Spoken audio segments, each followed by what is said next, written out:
Hello everyone, welcome to Rinki UPC net. आज हम करने वाले हैं अपने नर्सिंग एप्टीट्यूड के कुछ इम्पॉर्टेंट क्वेश्चंस। अराउंड 25 या 23 क्वेश्चंस है अपने पास, जिसको अपन सॉल्व करने वाले हैं एक एक करके। तो पहला क्वेश्चन सबसे क्या कह रहा है अपना ना, तो पहला क्वेश्चन अपना क्या कह रहा है, JSY एम्स टू रिड्यूस, यानी JSY का उद्देश्य बचाना है। तो पहले मैं आपको बताऊं कि JSY का फुल फॉर्म क्या होता है। JSY का फुल फॉर्म जननी सुरक्षा योजना या फिर स्वास्थ्य योजना है ना, ठीक। तो फिर JSY का फुल फॉर्म क्या होगा, जननी सुरक्षा योजना या फिर जननी स्वास्थ्य योजना। क्या है, क्या मलेरिया डेथ को बचाने के लिए हुआ है? बिल्कुल नहीं हुआ है। क्या चाइल्ड लेबर के लिए हुआ, यानी बच्चे जो जन्म लेते हैं उसके लिए? बिल्कुल नहीं। पोलियो ट्रांसमिशन के लिए भी नहीं हुआ। मैटरनल एंड नियोनेटल, यानी जो जननी है यानी जो माता है और उसका जो बच्चा है उसके लिए ये प्रोग्राम बना है। नवजात बच्चे और उसके माता की सुरक्षा के लिए ये बना है। सो ऑप्शन नंबर डी अपना यहाँ से बिल्कुल करेक्ट होगा, है ना। आई होप आपको समझ में आया होगा। JSY का फुल फॉर्म जननी सुरक्षा योजना या जननी स्वास्थ्य योजना, जो कि माँ और एक नवजात शिशु के लिए बनाया गया था। नेक्स्ट क्वेश्चन क्या कह रहा अपना, नेक्स्ट क्वेश्चन है the department that specialization in the diagnosis and treatment of cancer is, यानी कौन सा डिपार्टमेंट हॉस्पिटल का है जहां कैंसर का डायग्नोसिस यानी निदान और उपचार किया जाता है। न्यूरोलॉजी है, नेफ्रोलॉजी, ऑन्कोलॉजी या पैथोलॉजी? तो पैथोलॉजी तो बिल्कुल नहीं होगा। न्यूरोलॉजी तो अपना न्यूरॉन से संबंधित है ना, तंत्रिका तंत्र जिसको हिंदी में बोलते हैं, तो ये भी नहीं होगा। और नेफ्रोलॉजी नेफ्रॉन यानी अपनी किडनी से संबंधित है, सो ये भी नहीं होगा। सो ऑन्कोलॉजी होगा बिल्कुल करेक्ट आंसर अपना, है ना। ऑप्शन नंबर सी अपना बिल्कुल करेक्ट बैठेगा। The right answer is oncology. Oncology कैसे होगा कि कैंसर का निदान और उपचार जो होता है ऑन्कोलॉजी, और जो इसके स्पेशलिस्ट होते हैं, जो इसके विशेषज्ञ होते हैं, उनको ऑन्कोलॉजिस्ट बोलते हैं, है ना। और कैंसर कब होता है, जब कोशिकाएं अनियंत्रित विभाजन कर लेती हैं, है ना। शरीर की कोशिकाएं हैं वो अनियंत्रित विभाजन कर लेती हैं, तो कैंसर जैसी बीमारी अपने को हो जाती है। चलिए अगले क्वेश्चन पे बढ़ते हैं। आई होप आपको समझ में आया होगा। तीसरा क्वेश्चन क्या कह रहा है दोस्तों, mission Indradhanush aims to improve, यानी जो मिशन इंद्रधनुष है इसका मुख्य उद्देश्य क्या है? Immunization coverage? बिल्कुल टीकाकरण के लिए ही हुआ था। सैनिटेशन और सेक्स एजुकेशन ऑल के लिए नहीं हुआ था। सो ऑप्शन नंबर ए यहाँ से बिल्कुल करेक्ट बैठेगा, है ना। टीकाकरण यानी वैक्सीनेशन या फिर इम्यूनाइजेशन कवरेज के लिए मिशन इंद्रधनुष का यूज़ हुआ था। तो चलिए अगले क्वेश्चन पे बढ़ते हैं। अगला क्वेश्चन कितने नंबर क्वेश्चन अपना, चौथा नंबर क्वेश्चन। क्या कह रहा है, द इंक्यूबेशन पीरियड ऑफ कोविड-19, यानी कोविड-19 का जो इंक्यूबेशन पीरियड है कितना है, यानी उष्मायन अवधि, यानी इंक्यूबेशन पीरियड क्या 2 से 4 दिन है? बिल्कुल नहीं है। 2 से 7 दिन भी नहीं है, 2 से 8 दिन भी नहीं, 2 से लेके 14 दिन तक है। 2 से लेकर 14 दिन तक इसका इंक्यूबेशन पीरियड होता है कोविड-19 का। तो ऑप्शन नंबर सी यहाँ से अपना बिल्कुल करेक्ट आंसर होगा। यहाँ से ऑप्शन नंबर सी बिल्कुल राइट आंसर होगा। इंक्यूबेशन पीरियड ऑफ कोविड-19 2 से 40 डेज तक। चलिए अपने 5वें क्वेश्चन पे बढ़ते हैं। 5वां क्वेश्चन क्या कह रहा है, the silent killer among non communicable disease is often referred to as, यानी कौन सा देखिए गैर संक्रामक होगा, नॉन कम्युनिकेबल डिजीज जो है साइलेंट किलर कहलाता है। साइलेंट किलर का मतलब क्या दोस्तों, कि मतलब अपनी बॉडी को अंदर ही अंदर खा जाता, अंदर ही अंदर अपनी बॉडी को किल करता है। तो क्या हाइपोटेंशन है? देखिए हाइपोटेंशन क्या होता है, जब अपनी बीपी जो है लो होती है तो हाइपोटेंशन बोलते हैं, और जब अपनी बीपी हाई होती है तो हाइपरटेंशन बोलते हैं। चिकन पॉक्स और डायबिटीज़ का यहाँ कुछ लेना देना नहीं है, और हाइपरटेंशन यहाँ बिल्कुल करेक्ट होगा, यानी जब अपनी बीपी हाई होती है तो ये अपनी बॉडी को अंदर ही अंदर मार डालती है। तो इसके अकॉर्डिंग जो है हाइपरटेंशन अपने एक नॉन कम्युनिकेबल डिजीज़ है, जो कि अपनी बॉडी को क्या करता है, बॉडी का साइलेंट किलर है, जो कि अपनी बॉडी को अंदर ही अंदर मार डालता है, मतलब साइलेंट किलर है ना। चलिए फिर आज के अगले क्वेश्चन पे बढ़ते हैं। अगला क्वेश्चन यानी 6वां नंबर क्वेश्चन अपना क्या कह रहा है दोस्तों, which communicable disease is known as break bone. देखिए ब्रेक बॉर्न फीवर यानी कौन सा कम्युनिकेबल डिजीज यानी संक्रामक रोग है जो कि हड्डी तोड़ बुखार के नाम से जाना जाता है। बहुत ज़्यादा इम्पॉर्टेंट क्वेश्चन है, बहुत ज़्यादा इम्पॉर्टेंट। क्या अगर डेंगू है या फिर टाइफाइड है या फिर मलेरिया है या फिर हाइपरटेंशन है। तो राइट आंसर क्या होगा, ब्रेक बोन फीवर किसको बोलते हैं, डेंगू को, जो कि मॉस्किटो के बाइट करने से होता है ना, डेंगू को। सो राइट आंसर इज डेंगू। और अदर की बात करें तो अभी अपने मॉस्किटो के बाइट करने से ही होता है, लेकिन मलेरिया को ब्रेक बोन फीवर नहीं बोला जाता दोस्तों। हाइपरटेंशन नहीं होगा, टाइफाइड जो है अपना बैक्टीरियल डिजीज़ है। सो चलिए right option number A. And next question पे बढ़ते हैं। नेक्स्ट क्वेश्चन 7 नंबर क्वेश्चन अपना क्या कह रहा है, which non communicable disease is a leading cause of mortality world side. यानी निम्न में से कौन सा संक्रामक रोग, गैर संक्रामक रोग होना चाहिए ना, नॉन कम्युनिकेबल डिजीज बोला गया है। गैर संक्रामक रोग दुनिया भर में मौत का सबसे ज़्यादा कारण बन रहा है। यानी कि कौन सा नॉन कम्युनिकेबल डिजीज़ है जिसकी वजह से दुनिया में ज़्यादातर लोग मर रहे हैं। क्या डायबिटीज़ से मर रहे हैं, बिल्कुल भी नहीं। ट्यूबरक्लोसिस से मर रहे हैं, बिल्कुल भी नहीं मर रहे। ट्यूबरक्लोसिस बहुत कम लोगों को होता है दोस्तों। हाइपरटेंशन से कोई मर नहीं जाएगा। कार्डियोवास्कुलर डिजीज़, हिंदी में बात करें तो हृदय रोग, जो हृदय रोग होता है दोस्तों, जो हृदय रोग होता है इससे ज़्यादातर जो है लोग इस टाइम पे मर रहे हैं, जैसे हार्ट अटैक वगैरह। सो कौन सा ऑप्शन नंबर सी अपना यहाँ से बिल, यानी कि जो अपना हृदय रोग है इससे ज़्यादातर लोग आजकल मरे जा रहे हैं, मर रहे हैं। सो आप अगले क्वेश्चन पे बढ़ते हैं। अगला क्वेश्चन अपना क्या कह रहा है, 8वां क्वेश्चन क्या कह रहा है, which of the following is a vector borne non communicable disease. यानी कौन सी डिजीज ऐसी है जो नॉन कम्युनिकेबल है, यानी गैर संक्रामक रोग है, छुआछूत से नहीं फैलता, और वेक्टर बोर्न डिजीज़ भी है। क्या डायबिटीज़ है, डायबिटीज़ मेलाइटस एक ही में होता है ना, डायबिटीज मेलाइटस एक ही में होता है। मलेरिया या फिर हाइपरटेंशन। सो मलेरिया क्या होता है, मलेरिया यहाँ से करेक्ट होगा क्योंकि मलेरिया जो है प्रोटोजोआ से होता है। प्रोटोजोआ वेक्टर बोर्न डिजीज है और इसका वाहक जो होता है वो फीमेल मॉस्किटो होती है ना। और ये प्रोटोजोआ यानी वेक्टर बोर्न डिजीज है, यानी कि रोग कारक जनित है जो कि प्रोटोजोआ से होता है और वाहक इसका मच्छर होता है ना। अगले क्वेश्चन पे बढ़े दोस्तों।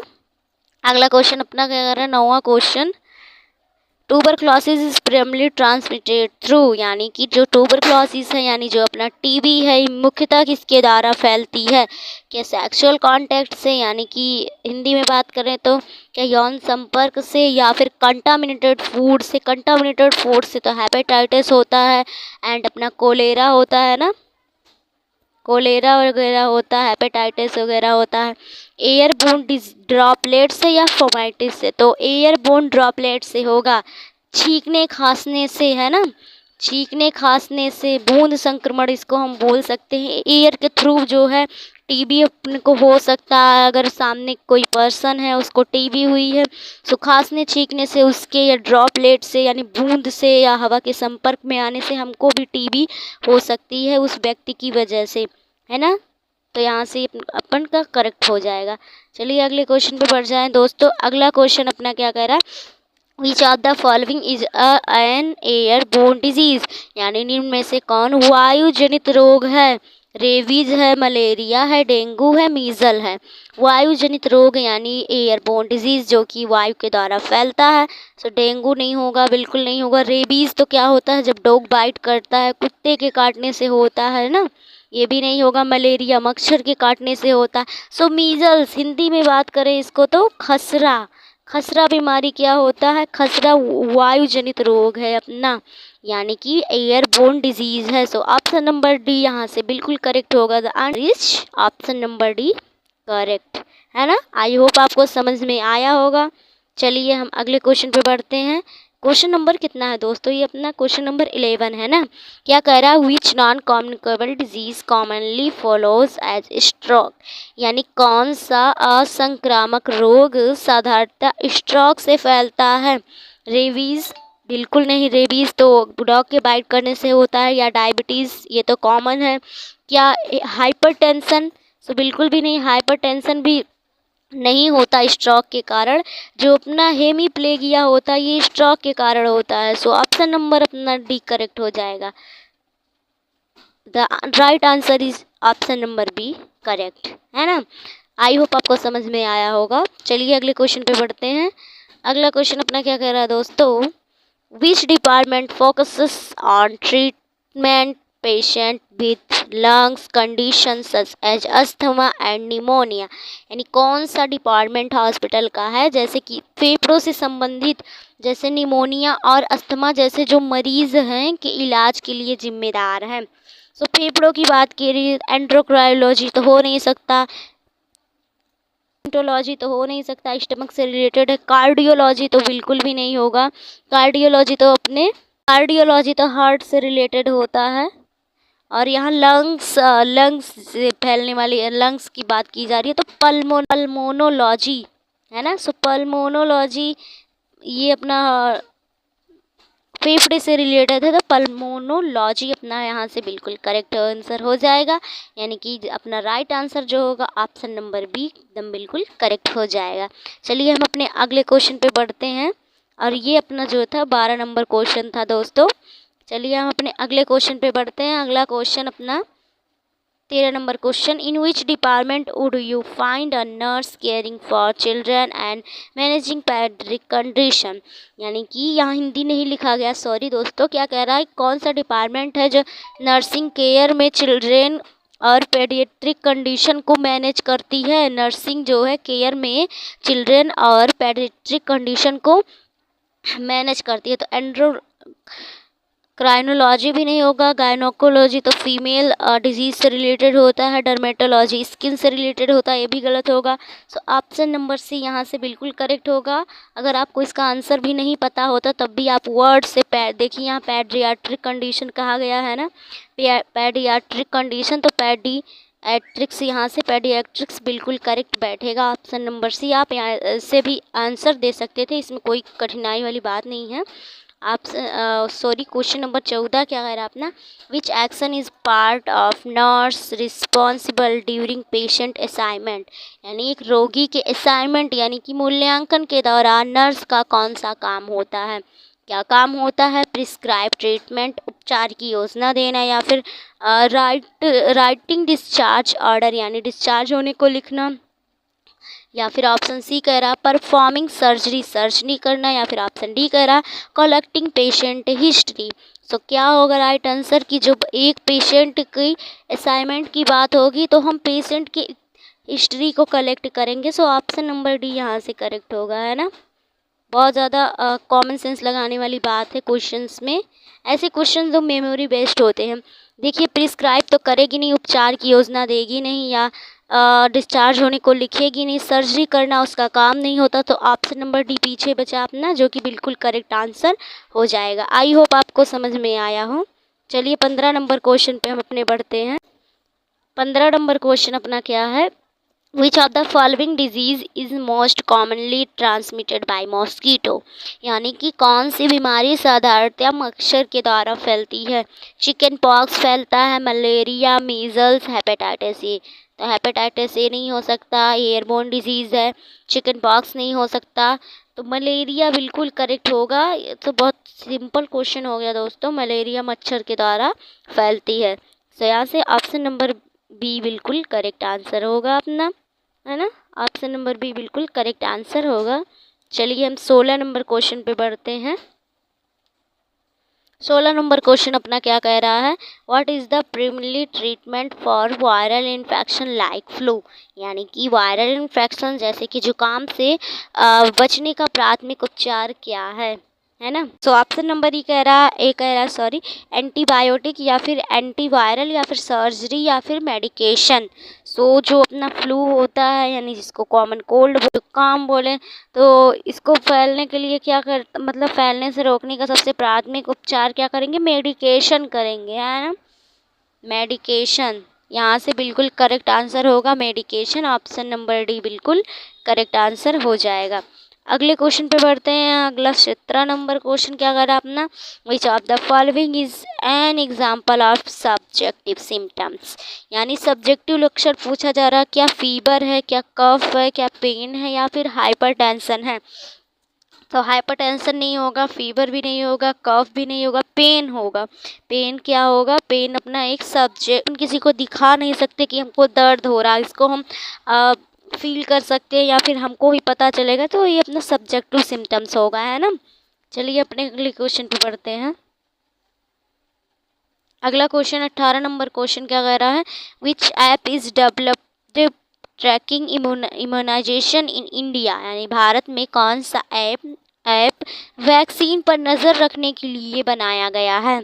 आरोग्य सेतु बिल्कुल नहीं, कोविन बिल्कुल भी नहीं, ऑप्शन नंबर सी यहाँ से करेक्ट होगा, जो कि लिखा EV है ना दोस्तों, EVINC, जिसका फुल फॉर्म लिखा है इलेक्ट्रॉनिक वैक्सीन इंटेलिजेंस नेटवर्क, है ना। ये ऐप जो है, ये जो है इम्यूनाइजेशन ट्रैकिंग ऐप है, यानी कि जो वैक्सीन पर नज़र रखने के लिए इसको बनाया गया है। देखिए दोस्तों, अगले क्वेश्चन पे बढ़ने से पहले मैं आपको कहना चाहती हूँ कि मैं भी एक आपकी तरह स्टूडेंट ही हूँ, जो कि मैं आपके लिए इतना मेहनत करके क्वेश्चंस लाती हूँ, बहुत इंपॉर्टेंट क्वेश्चन चूज़ करके लाती हूँ एंड वीडियो बनाती हूँ। सो प्लीज़ आप चैनल को ज़रूर सब्सक्राइब करें, थोड़ा सपोर्ट करेंगे तो मैं और अच्छे क्वेश्चंस ला पाऊँगी, है ना। चलिए अगले क्वेश्चन पे बढ़ते हैं, तो लाइक कर दीजिएगा, भूलिएगा मत। अगला क्वेश्चन क्या कर रहा था, ICDS स्कीम प्राइमरीली टारगेट्स, यानी जो ICDS स्कीम है ये टारगेट करता है या एल्डरली पीपल को यानी बुजुर्ग लोग को, या फिर एल्डोस्टेंट बॉय को यानी एल्डोस्टेंट बॉय को यानी किशोर लड़के को, या फिर अर्बन पुअर को यानी शहरी गांव को, शहरी गरीब को, या फिर option D children under 6 years, pregnant woman and lactating mother. So क्या कह रहा है कि जो अपना ICDS होता है इसका क्या काम होता है, तो ऑप्शन नंबर डी यहाँ से करेक्ट बैठेगा, ऑप्शन नंबर डी बिल्कुल अपना यहाँ से करेक्ट बैठेगा। मैं आपको बताऊं कि ICDS क्या है, कि जो 6 वर्ष से कम बच्चे हैं उनके लिए, और जो प्रेग्नेंट महिला है उनके लिए, और जो अपने बच्चों को दूध पिला रही है उनके लिए जो है ये ICDS स्कीम टारगेट किया गया था। सो आप इसको ज़रूर लर्न कर लीजिएगा, बहुत इंपॉर्टेंट क्वेश्चन है दोस्तों। चलिए अगले क्वेश्चन पे बढ़ते हैं। अगला क्वेश्चन क्या कर रहा है, Ayushman Bharat has 2 component health wellness centre, यानी स्वास्थ्य और कल्याण संस्था का घटक है। कौन सा घटक है, यानी कि आयुष्मान भारत का कंपोनेंट कौन सा है, इनमें से NHM है, NHM है, NHP है, NHM है, RHM है या फिर PMJAY है। तो क्या होगा इसका राइट आंसर, बिल्कुल बता दीजिएगा। राइट आंसर अपना डी ऑप्शन होगा, जिसका फुल फॉर्म मैं अभी आपको बता रही हूँ, PMJAY, यानी कि बात करें इसकी फुल फॉर्म की तो प्रधानमंत्री जन आरोग्य योजना। हिंदी में लिख दूँ तो ज़्यादा सही रहेगा, प्रधानमंत्री जन आरोग्य योजना, है ना। आई होप क्लियर दिख रहा होगा आपको। इसका फुल फॉर्म होगा, और बात करें NHM का तो इसका क्या होगा, नेशनल हेल्थ प्रोग्राम, या NHP का सॉरी, NHM का बात करें तो नेशनल हेल्थ मिशन, और NRHM की बात करें तो नेशनल रूरल हेल्थ मिशन। सो सबका मैंने पोस्टमार्टम कर दिया, यानी कि सब ऑप्शंस को भी मैंने आपको क्लियर कर दिया। चलिए अगले क्वेश्चन पे बढ़ते हैं। हाँ, तो कौन से क्वेश्चन पे पढ़ चुके हैं, अपने पास अब 2 ही क्वेश्चन और हैं। अपना 23 नंबर क्वेश्चन ये है, विच programme is aimed at reducing blindness, यानी कौन सा प्रोग्राम जो है अंधेपन को दूर करने के लिए बनाया गया था, NPCB या फिर NHM, NRHM, या फिर ये तीनों का फुल फॉर्म तो मैं आपको बता ही चुकी हूँ, national health mission, national rural health mission, प्रधानमंत्री जन आरोग्य योजना। सो ऑप्शन नंबर ए अपना बिल्कुल बैठेगा करेक्ट आंसर। इसका फुल फॉर्म मैं आपको बताऊं, इसका फुल फॉर्म क्या है, NPCB, यानी national programme of control blindness, है ना, है 22 नंबर क्वेश्चन, एक क्वेश्चन है और अपने पास क्या कह रहा है, national AIDS control programme is implemented by, यानी राष्ट्रीय एड्स नियंत्रण कार्यक्रम किसके द्वारा कार्यान्वित किया गया। एम्स के द्वारा किया गया, WHO के द्वारा किया गया, नाको के द्वारा, या फिर ये तो ये अपना प्रधानमंत्री जन आरोग्य योजना। एम्स बिल्कुल नहीं। WHO अपना हेल्थ वर्ल्ड हेल्थ ऑर्गेनाइजेशन, ये भी नहीं। नाको, नाको की फुल फॉर्म की बात की जाए तो नेशनल एड्स कंट्रोल ऑर्गेनाइजेशन, जो कि एड्स को रोकने के लिए बनाया गया था। क्या है इसका फुल फॉर्म?